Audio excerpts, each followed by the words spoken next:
Alright, so breaking down this piece, basically the key here is you'll notice I mentioned right hand position 3, so that's going to put my index, middle, and ring finger, I, M, and A, up here on strings 5, 4, and 3. That gives me kind of more of that growl of a location. I've got my fingers set up here. And then I shift them straight up, my left hand fingers, and my right hand doesn't shift out of position because you'll notice on beat 2 I target my second and fourth frets here with M and A. Then when I come up to these frets and strings on 5 and 4, those strings I and M are right in place. Now right there on the and of beat 4 in that first measure is where the shift occurs, where my index finger has suddenly come down to string 4. Then I really try and enhance that vibrato. And there's my alternating bass sound that gets that. In one of the previous lessons you might remember that from that technique of keeping your thumb ahead. Then measure 3 is the same as 1. Whoop.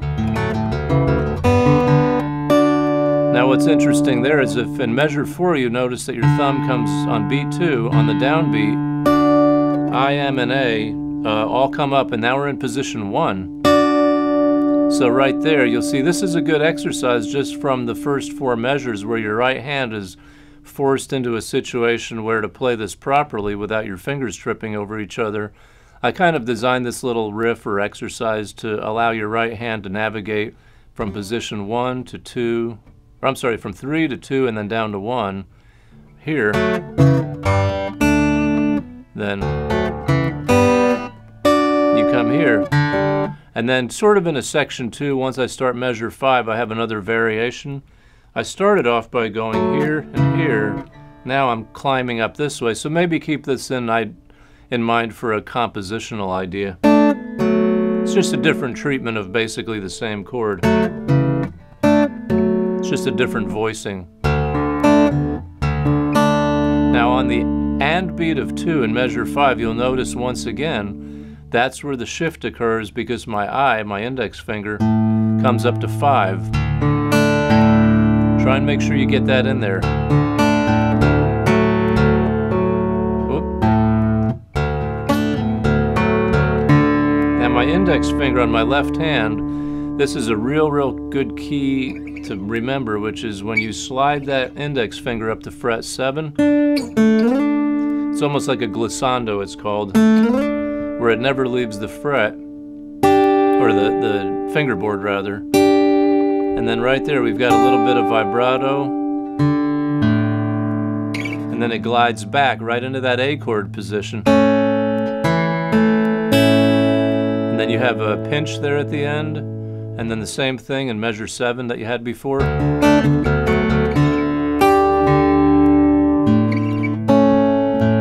Then at the end here, you feel kind of a sense of resolve when instead of going to an A chord, you end on a D. And right there I put just a simple P, M, and A pinch, like that. But if you want to, it's not such a bad idea to really make that guitar roar, especially on the 12 string. And you can do that with what I call a thumb drag, where my thumb is hitting 6, 5, 4, and then on 3, 2, 1, it's I, M, and A. So with a thumb drag and a forward arpeggio, I can make it act like a strum. Or you can even brace your thumb against your middle finger and just, like the back of a pick, have your middle finger get that sound in there, or just use your thumb and force your thumb into the guitar a little bit so you have a nice full sound. So give that a shot and have fun with that tune.